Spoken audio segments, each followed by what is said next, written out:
Salam dəyərli izləyicilər. Burada sualımıza qeyd edirik ki, aşağıdakı qeyd edilənlərin aid olduğu hökmləri müəyyən edin. Alban yazısı yaradıldı. Alban uşaqları təhsilə cəlb olundu.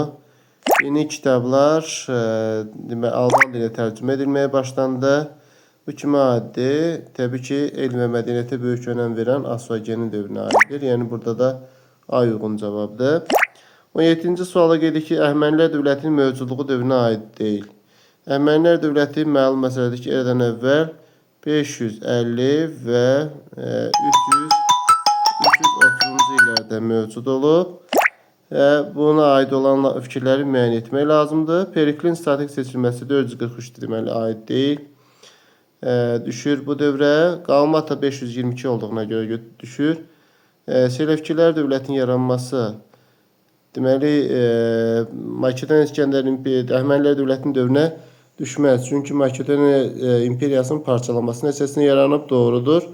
Yunan şəhər dövlətinin mövcud olması 338-ə qədər mövcud olub. Yunan şəhər dövlətinin açıq teatr salonlarının tikilməsi isə 5-ci əsrə aid olduğu üçün götürmür. Ona görə sualın doğru cavabı C variantı olar.